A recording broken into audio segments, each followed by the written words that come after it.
40% of people, of customers who don't choose a sustainable product are doing so because they say there's not enough choice. So for me, it will grow for sure, but it needs the both effort of the consumers and the brands. They have to work in synergy to make it happen.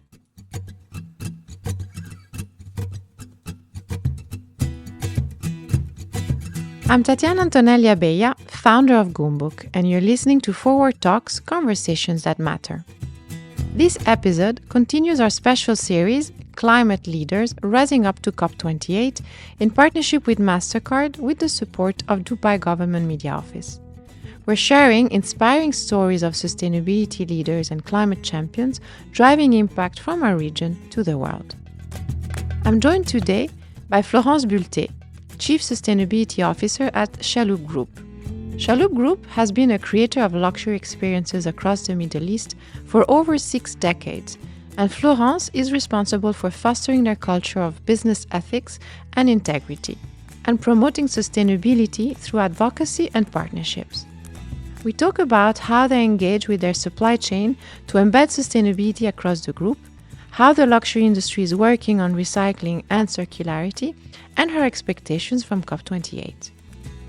Florence has worked in the luxury business for nearly 2 decades in Australia, Singapore, and the Middle East. For me, the turning point, personally, I'm speaking, was during an executive training at INSEAD in Paris, where our finance course, believe it or not, was all about, and I'm speaking like 12 years ago, was all about focusing on the red line, so how to perform, how to achieve your objective, while respecting the blue line. Like how do you do business? How do you achieve your objectives? So taking care of all the social, environmental, and governance aspects. And for me, I would say that was kind of it was very highlighting at that time, and I started to think about it and include it into what I was doing from a business perspective.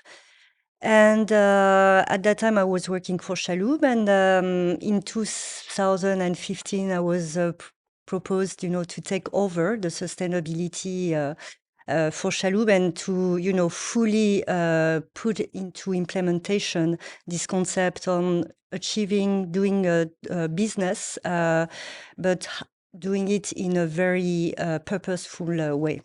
So that's how it started. Ahead of time. Incredible. Yes. Yeah. At that time, I mean, honestly, nobody was, 12 years ago really speaking about this concept. And I would also add that what I've witnessed from outside is the incredible engagement from the leadership. I mean, the sustainability has definitely come from a will of the leadership within Chalhoub to embed it as part of the culture of the group, right? Totally.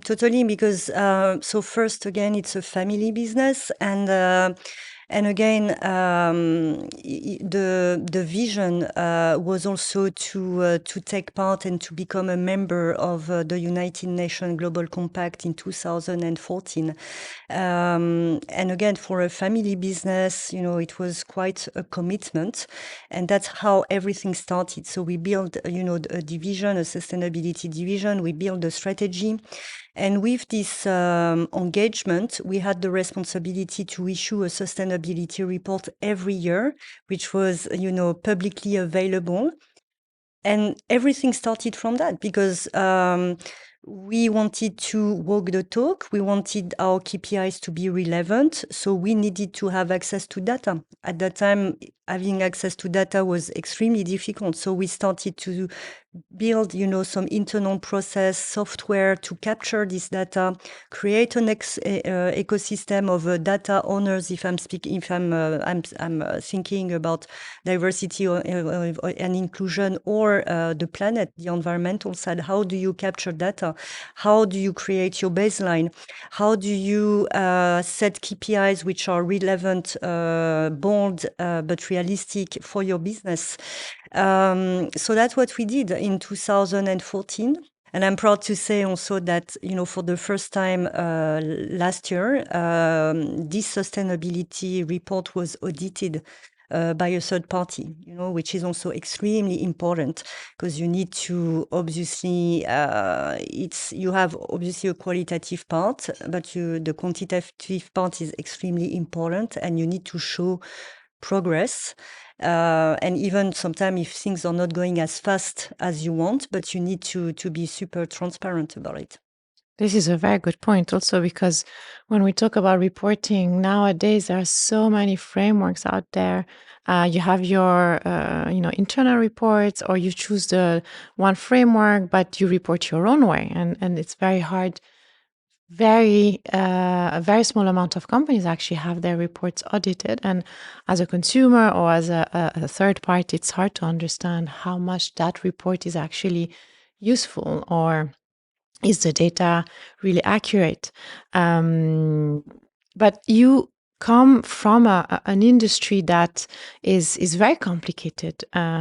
You're a very big group. You represent many luxury brands. You're based in the Middle East, where there's a big need to import all this. So tell us more about the challenges that you have, because internally as a group, you're very sustainable, but I'm sure you also have to deal with your suppliers, with your partners, and how do you work with them as well? First, I would say the way we started to work with our partners through our partner chapter within our sustainability strategy was to make sure we were conducting business in all integrity. So we started very early to create a supplier scorecard based on the 10 principles of the United Nations Global Compact. So labor rights, human rights, protection of the environment, transparency, anti-corruption. And we sent, this scorecard to all our suppliers. I mean, every year now we have 1,300 suppliers assessed towards this scorecard. And that was helping us. It was more opening a dialogue with them, setting the tone of our expectation and see how they were doing in their own sustainability journey. So we have this system going on since, I think, 2015 now. And more than, I would say, the scorecard, it's also about organizing webinars. So we organize webinars with our suppliers. And it's really a platform to discuss and ask questions and clarify. And I would say now the next challenge will be on the road to our net zero journey. So if I take a step back a bit, 2014, when we started the sustainability strategy under the planet pillar, we started a decarbonization strategy. 2021, we thought we were mature enough, to take this commitment to pave the way to the net zero. So that's what we've done. We assessed a baseline in 2021. 2023, our midterm targets were validated. So non-surprisingly, 99% of our emissions are Scope 3. So the midterm target, we made a commitment to reduce our Scope 1 and 2 by 50% by 2032, and our Scope 3 by 30% by 2032. So now, what do you do when 99% of your emissions are Scope 3? So what we are going to launch next year, and we are really excited about it, it's a supplier engagement program. So we are partnering with Schneider on this project. I mean, they have been our partner since the beginning for net zero. And the idea would be to do a mapping of our suppliers, see our suppliers which have already, started this journey of net zero, and the suppliers who have not. And again, in an idea of collaboration and making a positive impact and making sure, we mobilized our suppliers to reach also our objectives. We'll be doing some education, awareness, supporting them to help them to capture data, because we will need to have access to their data, obviously, accurate data. sharing them in a very transparent way, setting priorities. Okay, so for them and for us, what would help us more, in our journey, doing projections of actions needed to be taken, and obviously reporting on this journey. So it's a huge project, this supplier engagement program. We're going to start it next year, but obviously it's going to keep on going until 2040. But this is also the power of collaboration. I mean, we cannot, it's an ecosystem, so we cannot work in silo. And I think this era, we've all understood, is completely finished. We really need to collaborate and support each other in the journey. So that's how we're gonna engage our suppliers in the journey and make it very concrete and very tangible. I love that you used a couple of times the word paving the way. And I have to say, you've been paving the way on very different fronts. I remember you were already very active since 2010 when Goumbook started. Chalhoub was already a point of reference in terms of employee engagement, awareness, education. Again, you were one of the first signatories of the UN Global Compact for the UAE and the region. You were the first big group that would actually work hard to install solar panels on your buildings. And I remember it took you a long time because of rules and regulations and policies, finding also the right partners. And then also looking at digitalization in a sector that has been somehow in crisis in terms of consumers loving to go online. And you've been really strong at moving most of your business also on the digital side. So it's incredible how flexible and how strong you've been in terms of adapting to the market, but also embedding sustainability in all this. And now you're talking about education with your suppliers, but I know that you're also working really hard on education with your consumers. Yeah, I mean, consumers. I would say education. You can take it in several ways. If we talk about consumers, PwC studies showed that 7 customers out of 10 in the region are saying that they're ready to adopt sustainable behavior. When it comes to potential blockage, we always think about price. Actually, if you take UAE, 82% of the customers are saying that they're ready to pay a higher price for a sustainable product which match their needs. And matching the needs is the key word here, because 40% of people, of customers who don't choose a sustainable product are doing so because they say there's not enough choice on the market, and it's completely true. 30% say that it's because of the price, and 30% says because it's about the quality of the product.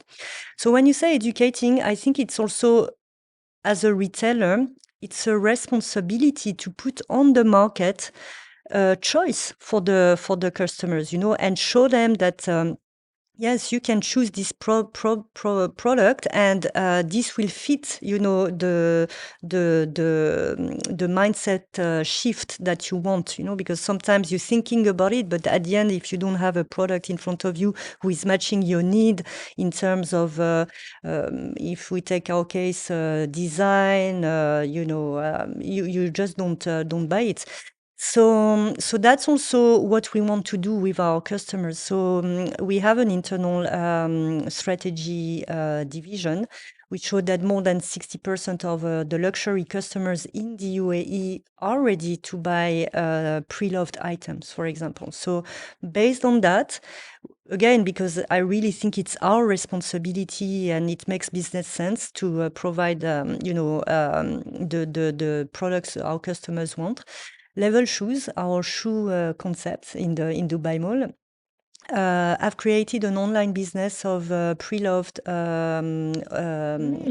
business. So basically, you can sell a pre-loved shoe or pair of shoe or bags, and you can buy pre-loved items on this platform. And this is working extremely well. Why? Because it's based on the customer needs, and we are again answering a need, and at the same time also educating our customers, saying, look, you have the fresh product, the new design, the new collection, etc. You have also the possibility to buy these pre-loved items. And in luxury business, it's also a need, because sometimes our customers want to buy a product which is standing out, something which might be a bit vintage, or something which is from a collection which is unique, and you can find a capsule collection that you cannot find anymore, etc. So this also putting on the market products and concept that fits our sustainability strategy, but fits also the customer needs, participates to the evolution of a mindset as well. And it validates also, I think, the movement, because for so many years it was more of a hippie thing to buy pre-loved, and now we actually say vintage. The narrative and also the vocabulary used is different.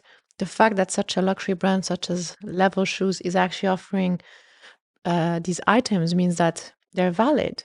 They are still luxury items. And I will give you another example. So this is one of our brand, Christophe, who is a silverware, luxury silverware brand. So the business model has been developed in France, because again, it matches, customer need. But we identified the fact that, the customers of Christophe in France liked vintage items as well. So, Christophe is a historical brand. I mean, it's got over 200 years of existence. So what the team has been doing is buying out Christophe products in the antiques market all over France, refurbishing them in our factory in Yonville, in Normandy, and selling it under the vintage label. So first it was a pop-up in Le Bon Marché in Paris. And it was so successful that, now, actually a few weeks back, they launched an online platform when you can sell your vintage item, and you can also buy, and it's available in a few stores also in Paris. So yes, it's a mindset shift, but also mindset. I think there's an education part also, because when people are seeing that it's available and why we are doing that and why it's it's important to do that. It's participate also to the education of our customers, and again, it's very successful. So it's fitting again the sustainability strategy. It's fitting, it's matching customer needs, and it's good for the environment. When we come back, I talk to Florence about circularity in the fashion industry and her expectations from COP28. That's right after the short break. I wanted to take a minute and tell you about the Priceless Planet Coalition launched by our partners MasterCard. The coalition aims to restore 100 million trees around the world by 2025. You can visit the Priceless Planet Coalition website in our show notes to find out more and join the movement. Thank you to MasterCard for their support of Forward Talks and Goumbook. Welcome back to my conversation with this episode's climate leader, Florence Bulte, Chief Sustainability Officer at Chalhoub Group. I would love to hear from you more about circularity in the luxury and fashion. Is it something that is really growing? Are luxury brands looking into recycled materials with more interest? For sure. So we are retailers and distributors. So we don't own, brands. But I can tell you for sure, the luxury brands are definitely looking into it. Whether it's a new material, if you take brands like Adolfo Dominguez that we launched in MOE, or Stella McCartney also. So this type of designers, this type of brands are looking at creating fashion brands using very innovative, advanced material. Or again, offering, for example, to me, the luggage brand, repair service, and so definitely they are looking into that direction. And my conviction is that it's it's an ecosystem.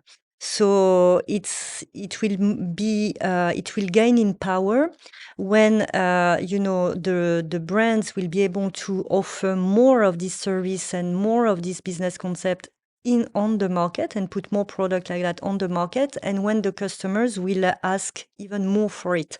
And I'm always saying, as a consumer, we really have the responsibility of being demanding with the brands, to ask questions. So it can be traceability, or why can't I repair my bag instead of buying another one? So it's our responsibility also as a citizen to request for this type of services. So for me, it will grow for sure, but it needs the both effort of the consumers and the brands. They have to work in synergy to make it happen. Do you feel that there could be also some support from the public sector in terms of regulations or Sure. policies? What we've been seeing, for example, if I take, our decarbonization strategy, there was, as you were saying, we worked really hard to make this solar panel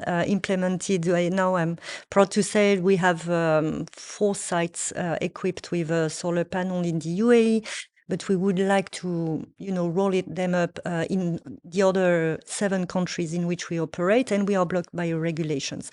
So, but when you take mobility, shift to EV vehicles, it's kind of easy now to find the light vehicles, EV vehicles. But when it comes to heavier vehicles, it's very difficult to find. And this, of course, infrastructure and evolution of regulatory framework would definitely help us in our journey. In Europe, this weekend, there's I think it's the Fashion Coalition. I mean, they were posting, there's a new regulation for fashion in Europe, where as a fashion brand, you cannot use the terms, organic, biodegradable, without backing it up with a figure and a timeline. Amazing. Hopefully, this will come also to the UA. I hope so. So it's to come back to this ecosystem. For sure, for some subjects, you will have to have the input and the support of the government to make this, regulatory framework evolve. And that's also what we are looking forward, hopefully, from the COP, right? I mean, to have this synergy, to have an acceleration. Everyone knows what is kind of needed, but we need an acceleration of the pace, So thank you for bringing this up, because actually this is usually my last question of the episode is, what are your expectations for COP? Look, I mean, for us, we've touched upon it, and we've been starting our sustainability journey in 2014, and now I'm so happy to see this mobilization of public sector, private sector, social enterprises, NGOs, come together. So there's been already an acceleration. I think the COP, for me, will be a catalyst for engagement. So as a group, we will also, announce strong partnerships and new partnerships during COPs. evolution of a regulatory framework, for sure. So it's really what we, other than the stock take, obviously, which is major, we always, let's not forget about it. But for the private sector, it's really an acceleration of anyone's journey. And if a company has not started, then maybe it will be a catalyst for change and to help the company to start the sustainability journey. And as we were saying, for me, it's also the legacy. So I can tell you that none of the projects we're going to launch during COP will be short-term. So it's all going to be long-term, 3 years and plus projects. And that's what's really interesting about it, right? I mean, COP is a trigger. But what we want to see is to for the momentum to keep on after COP, and I hope we'll have analysis and we'll have a strong outcome out of this COP as a learning exercise as well, and we will be able to see after COP partners coming together and starting this project together. So that's really what I'm hoping. From COP. Can we have a sneak peek of the projects that you're going to launch? Well, it's without giving any details, but it's all about again the SDG 17 collaboration partnership for goals. We always use this term, and but we really need to dig into what it entails. Again, sustainability. In sustainability, you need to think in system. So I think this SDG 17, though it's the last one, it's for me one of the most important.